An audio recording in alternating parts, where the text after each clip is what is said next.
반갑습니다. 오늘은 사무엘하 9장 말씀을 함께 나눌게요. 1절 말씀을 읽고 나누기 시작합니다. 다윗이 이르되 사울의 집에 아직도 남은 사람이 있느냐 내가 요나단으로 말미암아 그에게 은총을 베풀리라 하니라. 내일을 위한 씨앗을 뿌려야 됩니다라는 제목입니다. 사무엘하 9장 우리 내용을 정리해 보면 간단하게 말하면 요나단과 이제 다윗이 요나단의 아들 무비보셋을 돌보게 되는 이야기를 소개하고 있죠. 요나단의 사랑을 받았던 다윗은 은혜를 잊지 않아요. 사울 왕가에 남은 후손이 누구인지 확인을 하려고 하죠. 다윗은 사울의 이제 종이었던 시바를 불러서 요나단의 아들 무비보셋의 생존을 확인하게 되고 그에게 자비를 베풀어서 왕의 식탁에 동참하게 만듭니다. 이 이야기를 읽다 보면 이제 세 명의 인물이 등장을 하는데 그거는 사울의 종이었던 시바, 무비보셋을 돌보고 있는 마길, 그리고 당사자 무비보셋이 본문에 등장을 하죠. 다윗은 제쳐두고 이 세 명의 인물은 저마다 하나의 교훈을 우리에게 전해준다고 생각을 합니다. 그게 뭘까? 이 질문을 가지고 말씀을 나누려고 합니다. 3절 말씀을 제가 읽어보면 왕이 이르되 사울의 집에 아직도 남은 사람이 없느냐 내가 그 사람에게 하나님의 은총을 베풀고자 하노라 하니 시바가 왕께 아뢰되 요나단의 아들 하나가 있는데 다리 저는 자니이다 하니라. 아멘. 시바에 대한 이야기죠. 시바가 어떤 사람이니까 한마디로 저에게 정리하라고 하면 저는 권력지향적인 인생이다 이런 생각을 하게 되었습니다. 틈만 나면 자기의 힘을 추구하려고 하는 사람이라는 거죠. 다윗은 사울 왕의 종이었던 시바를 불러요. 사울이 죽었잖아. 요나단도 죽고 또 그의 아들들은 다 죽었죠. 그죠? 그리고 사울 후손 중에 생존자를 확인하는데 시바가 요나단의 아들 무비보셋이 아직 생존해 있다는 것을 알고 있다는 거죠. 그가 다리를 접니다. 장애를 가지고 있다는 사실도 알고 있어요.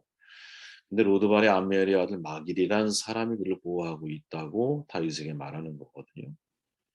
다윗은 물론 이제 그 무비보셋을 데려다가 자기 식탁에서 함께 하도록 허락을 하죠. 근데 여기서 중요한 한 가지 질문을 던져야 되는데 아니 왜 사울 왕가의 후손인 무비보셋을 사울 왕가의 시종인 시바가 아니라 마길이 돌보고 있는가? 잘 던지지 않는 질문인데 던져야 할 중요한 이유가 있다는 거죠. 왜? 시바는 사울의 종이잖아요. 우리가 옛날에 조선왕조 500년에 관한 드라마가 하도 많으니까 그죠? 왕이 바뀌면 다 죽는 거 아니겠어요, 사실은. 그죠? 그 시대에 그 시절로만 돌아가 보면 근데 한 번 죽은은 영원한 죽은이고 그 죽은을 지키기 위해 유모나 이런 사람들 목숨을 걸잖아요. 종들은 그죠? 그렇다면 무비보셋을 돌봐야 할 책임이 시바에게 있는 게 아닐까? 왜 시바는 무비보셋이 더군다나 장애인을 가지고 있다는 상황을 알면서도 아무런 조치를 취하지 않고 있을까? 권력을 지향하고 있는 인물이기 때문이다라고 저는 생각을 해요. 아리스토텔레스의 말처럼 인간은 정치적인 동물이잖아요. 권력을 따라 줄서기를 하는 것은 너무나 자연스러운 거라고 봐요. 그죠? 대부분 사람 그렇게 살아가니까 회사에서도 그렇고 어디 가나 줄 서는 사람들이 있잖아요. 줄서기에 익숙한 사람들은 그 권력의 끈이 사라지면 줄서기도 끝나는 거거든요. 그런 특성을 보이고 있는 인물이 사울의 종 시바라는 거예요. 사울의 종이지만 그의 손자 무비보셋은 외면해요. 더더욱이 그 무비보셋 나이가 어리고 장애를 가지고 있으니까 이제 관심의 대상이 아닌 것이죠. 시바의 행동에 대한 다윗의 판단은 대단히 명확합니다. 다윗의 판단이 9절에 보니까 왕이 사울의 시종 시바를 불러 그에게 이르되 사울과 그의 온 집에 속한 것은 내가 다 내 주인의 아들들에게 줬다 이렇게 말해요. 그러니까 지금 사울이 죽은 이후에 시바가 사울 왕의 집과 거기에 속한 모든 재산을 소유하고 있었던 거죠. 주인이 바뀐 거야. 너와 내 아들들과 내 종들은 그를 위하여 땅을 갈고 거두어 내 주인의 아들에게 양식을 대주어 먹게 하라 이렇게 선언을 하죠. 그죠? 다윗은 시바가 소유한 땅을 사울과 그의 온 집에 속한 것이라고 결론을 내리는 거예요. 당연한 거죠. 제자리로 돌려주는 거죠. 그리고 그를 위해 땅을 갈고 주인의 아들에게 양식을 대주어 먹게 하라 이렇게 결론을 내려줍니다. 그죠? 그 중에서도 무비보셋은 다윗과 함께 왕의 식탁에 참여하게 하는 거죠. 그러니까 다윗은 권력에 줄세는 인생처럼 살아온 시바의 행동을 정확하게 간파하고 있는 거죠. 그죠? 이제 여기서는 이제 시바가 이 일에 동의를 해. 나중에 이제 16장인가요? 16장, 19장 그 두 장면에 가보면 이 시바가 자기의 성향을 그대로 드러내요. 또 다윗이 이제 아들 압살롬의 반란에 의해서 도피 생활을 하게 됐을 때 시바가 자기 본색을 드러내죠. 그러니까 습관인 거야. 그게 습관으로 자리 잡혀 있는 거야. 사울의 종 시바는 사울과 그의 아들들이 모두 죽임을 당하고 한 명은 무비보셋이 장애인이라는 사실을 알게 됐을 때 아마 속으로는 기회라고 생각할 가능성이 대단히 높아요. 무비보셋이 왜 마귀의 보호를 받게 되었는지는 우리가 알 수 없어요. 그죠? 성경에 말하고 있지 않으니까. 근데 중요한 것은 시바가 무비보셋을 돌보지 않고 있다는 거죠. 그죠? 오히려 장애인이기 때문에 종의 도움이 더 많이 필요할 수 있잖아요. 그죠? 마길은 사울과 아무런 인연이 없는 사람이에요. 인연이 있는 사람은 누구냐면 시바야. 근데 시바가 오히려 어, 그 왕의 손주를 돌보지 않고 있다라는 거죠. 그러니까 사울의 이 종 시바의 말본세를 보면 자신이 섬겨야 할 주인 무비보셋을 경멸하고 무시했던 것으로 보여요. 왜? 다윗이 야, 사울의 집에 남은 사람이 있어? 이렇게 물었는데 시바가 뭐라고 반응하냐면 다리를 저는 자가 있습니다. 묻지도 않은 말이거든요. 그러니까 이 말을 하는 마음의 저의가 뭐냐? 나쁜 마음이 숨어 있는 거죠. 이게 보통 이제 말본세를 보면 그 사람의 마음을 우리가 캐치해낼 수 있잖아요. 내가 물어보지도 않은 말을 해. 근데 그 말이 나쁜 말이야. 상대에게 흠이 되는 말이야. 이유가 뭘까? 왜 그런 말을 할까요? 예, 자기만의 정당성을 가지고 있는 거죠. 그죠? 자기만의. 그 당시에 장애라고 하는 것은 죄인의 상징이잖아요. 그죠? 유대인들에게 있어서. 그러니까 그런 상징적인 메시지를 이제 이 시바가 다윗에게 전하면서 자신이 돌보지 않은 일에 대한 정당성을 확보해 나가는 거지. 저는 이제 이런 사람을 별로 만나고 싶지 않아요, 개인적으로. 근데 아무튼 이런 사람이 있다라는 것이 오늘 이 구장의 첫 번째 메시지입니다. 4절을 보면 루드발 암미엘의 아들 마길의 집에 있나이다. 이 마길이라는 사람이 나오죠. 이 사람은 어떤 사람일까?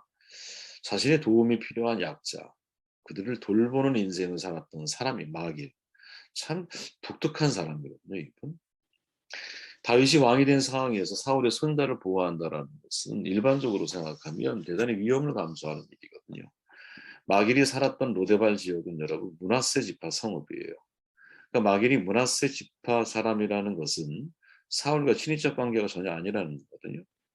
사울은 베냐민 지파 출신이기 때문에 사울과는 그 어떤 연관성이 없어요. 그런데도 몰락한 왕가에 더군다나 지체 장애인의 무비보셋을 돌보고 있었다. 이건 참으로 여러분 귀하고 아름다운 일이지만 역으로 생각해 보면 아주 쓸데없는 일에 목숨 거는 아주 오지랖이 넓은 일을 하고 있는 사람이거든요. 그죠? 오지랖이 넓은 거예요. 왜? 이미 망한 왕의 후손을 돌본다라는 것은 훗날을 도모하는 것처럼 비춰질 수 있잖아요. 그죠? 다른 사람의 입장에서 볼 때.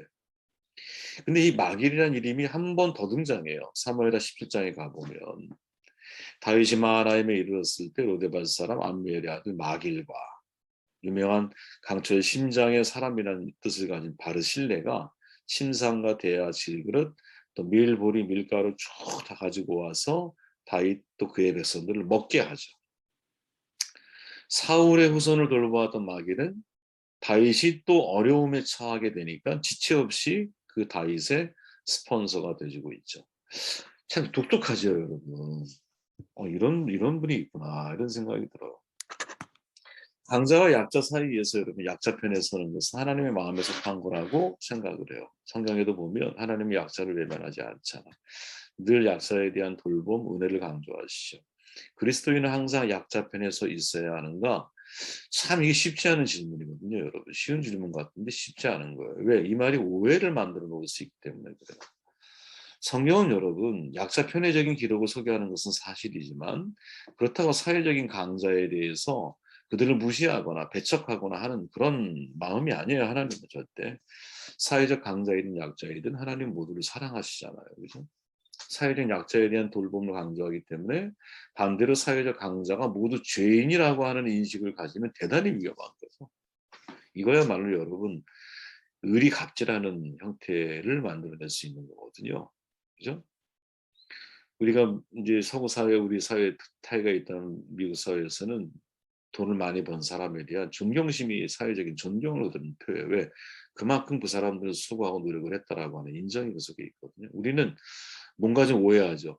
그죠? 돈을 많이 벌면 뒤에서 나쁜 짓 할 것 같고 법을 피해서 자기의 유익을 취하는 것처럼 우리는 생각하기 쉽잖아요. 아니요. 정당한 땀을 흘리며 번 사람도 수없이 많이 있거든요. 그러니까 이런 잘못된 편애가 잘못된 반대편에 대한 인식을 자꾸 우리가 갖게 만들 수 있다라는 거죠. 우리는 어떤 입장이어야 될까? 저는 막일의 입장이 제일 좋은 입장이 아닐까 이런 생각을 하게 되었어요. 그는 강자와 약자의 기준이 아니라 자기에게 도움이 필요한 사람, 그리고 그 도움이 필요하지 않는 사람, 이렇게 기준을 나누고 있는 사람인 것처럼 보여요. 그죠? 무비보셋은 여러분 사회적인 약자야. 근데 다윗은 여러분 물론 피난길에 있지만 다윗은 한 나라의 왕이에요, 여러분. 그죠? 앞으로 어떻게 미래가 전개될지 모르는 상황이야. 근데 지금 현재는 어떤 상황이냐? 누군가의 도움이 필요해. 딸린 식구들이 많아. 그냥 여러 가지 의식주의 문제를 마길과 바르실레가 해결해 주는 거예요. 그들은 유지였거든. 네. 바르실레는 그 지역이 아주 유지였잖아요. 그죠? 그러니까 자기의 도움이 필요한 사람들에 대해서 열려있는 마음을 가지고 있다는 거죠. 그죠? 저는 이게 그리스도인이 가져야 할 포지션이다라는 생각을 하게 돼요, 여러분. 내가 약자 편에 서야 되는 거? 아니죠, 여러분. 약자도 잘못할 수 있는 거예요. 근데 강자 편에 서야 되는가? 그거는 권력 지향적인 성향을 내포할 수 있겠죠. 제일 좋은 건 뭐냐? 나의 도움이 정말 필요한 사람들에게 내가 기꺼이 그 도움을 그 사람의 신분이나 그 사람의 여러 가지 스펙, 커리어 이런 걸 다 떠나서 나의 도움이 필요한 사람에게 내가 그를 도와줄 수 있는 마음을 가지고 있느냐. 네. 근데 거의 대부분은 그런 상황에 처했을 때 강자든 약자이든 상황이 매우 열악한 상황에 처했을 확률이 높다라는 거죠. 그런 기준을 어떤 뭐랄까 중용적인 기준을 가지고 인생을 살아야 되지 않을까 그런 생각을 해보게 되었습니다. 밑에 건 읽어보시고 1절을 다시 보면 내가 요나단으로 말미암아 그 사람에게 은총을 베풀리라 하니라. 아멘. 요나단의 아들 무비보셋이 어린 나이에 부모를 5살에 잃었잖아요. 그죠? 근데 유모가 피신시키는 과정에서 떨어뜨려서 두 다리 장애야. 한 다리가, 양쪽 다리가 다 장애를 입었어요. 자신의 신분이 노출될까봐 무비보셋으로 이름을 바꾼 거예요. 원래 이름은 무리빨이에요. 여러분. 무리빨. 다윗이 은혜를 베풀었을 때 무비보셋이 말하죠. 죽은 개 같은 나 이렇게 고백을 해요. 굉장히 낮은 자존감을 가지고 있는 거예요. 겸손함의 표현은 단계를 넘어선 거예요, 여러분. 훗날 압살롬의 반란으로 피신길에 다윗이 오르잖아요. 아까 얘기했듯이. 그때도 이 무비보셋은 충성을 포기하지 않아요. 다윗이 다시 돌아올 때까지 수염을 깎지 않은 아주 처치한 모습으로. 물론 시바의 영향도 있지만 그런 어려운 상황, 그런 모습을 그대로 다윗에 대한 마음을 충정을 그대로 유지하고 있어. 대단한 충성심이죠. 영국에 여러분 컨트롤하고 하는 화가가 그린 유명한 그림이 하나 있는데 베스비우스 화산 폭발로 인해서 보신 분도 계실 거예요. 폼페이가 화산재에 전멸을 당하는 모습을 그렸어. 대혼란 속에 막 빠지잖아요. 근데 그 혼란 속에서도 한 사람이 움직이지 않고 우뚝 서 있는 모습이 그림 속에 있어요. 성의 문지기야. 그 혼란 속에서도 성문을 지키는 충정심에 대한 표현이 그 속에 그 베스비우스 화산 속에 담겨 있는 거죠. 그죠? 무비보셋이 마치 이제 그런 행동을 하고 있는 거예요.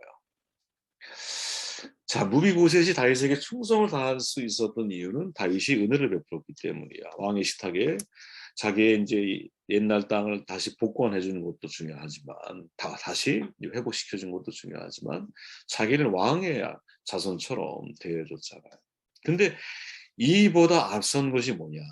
사실은 요나단의 다윗에 대한 사랑 때문이거든요. 그러니까 무비보셋의 은총을 입은 것은 본인의 어떤 모습에서 은혜를 얻기보다는 그보다 앞선 아버지의 은혜가 있었기 때문입니다. 아버지.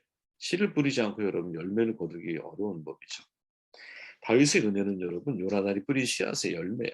부모가 뿌린 씨앗을 누가 무비보셋이라고 하는 자녀가 거두고 있는 거예요. 그러니까 좋은 의미에서의 인과응보의 인생을 누가 무비보셋이 우리에게 보여주고 있죠. 여러분 이 사회는 절대로 공짜가 없다니까요. 사기꾼을 분별하는 방법이 뭐냐? 공짜로 나에게 준다라고 말하는 사람들은 일단 사기꾼이라고 생각하면 돼요. 세상은 공짜가 없어요. 네. 인터넷에서 사진관 소개를 하는데 인천에 사는 사람은 다 공짜라고 쓰여 있어서 저희가 이제 가족 사진 찍으러 갔어요. 웬걸 갔더니 어, 많은 비용을 지불해서 결국 사진을 찍게 됐는데 야, 그때 느낀 게 공짜가 없구나. 네, 미끼죠, 미끼. 수고의 대가를 치르지 않고 여러분 거둬들이는 수확은 없는 거라고 저는 생각을 해요. 초기교회가 폭발적인 성장을 이루었잖아. 베드로의 설교에 3천 명, 5천 명이 회심을 해요. 저는 여러분 이게 우연이라고 생각하지 않거든요. 왜? 그 전에 예수님이 3년 동안 유대 땅을 다니시면서 얼마나 많은 복음, 사랑의 씨앗을 뿌려놨어요. 그것이 열매를 거두는 때가 언제? 사도들이 변화돼서 성령의 충만함을 입어 말씀을 증거할 때 그 대상자 가운데는 여러분 예수님의 혜택을 받은 사람이 얼마나 많이 있었겠어요. 그걸 잊으면 안 된다는 거지. 뿌린 게 있기 때문에 거두는 게 있는 거야. 다윗이 이 점을 분명히 하잖아요. 말하죠. 빨간 글씨 내가 요나단으로 말미암아 그 사람에게 은총을 베풀리라. 아멘. 여러분 이게 되게 복음적인 메시지 아닙니까? 하나님이 왜 우리에게 은혜를 주십니까? 예수 그리스도의 십자가 때문에 우리에게 은혜를 주시는 거거든요. 우리는 그 예수를 믿음으로 그 은혜의 혜택을 고스란히 누릴 수 있는 사람인 거지 예수님을 제외하고 은혜에 대한 기대감을 갖는다는 것은 진짜 어리석은 거거든요. 예수님이 은혜의 통로인 거예요. 지금 다윗에게 마찬가지죠. 무비보셋은 여러분 처음 만난 거야, 처음. 그죠? 그의 존재 자체를 모르고 있었어. 근데 처음 만났지만 그에게 은혜를 베풀 수 있는 이유는 뭐냐? 그의 아버지 때문에. 여러분 히스기야의 아들 므낫세 제가 전에 한번 얘기한 적이 있는 것 같아요. 최악의 악한 왕이잖아요. 왜 최악의 악한 왕으로 전락하게 되었습니까? 아버지 히스기야의 영향이 적지 않았기 때문이라고 저는 생각을 하거든요. 왜? 15년 생명을 연장받은 이후에 태어난 아이야. 이 므낫세가. 근데 15년 생명 연장을 받고 난 이후에 히스기야의 변화가 뭐냐? 자기의 내탄골을 바벨론 사신들에게 하나도 남김없이 다 보여줘요. 이 사실을 누가? 이사야 선지자가 듣고 하나님의 말을 그에게 전하잖아요. 이렇게 말해요.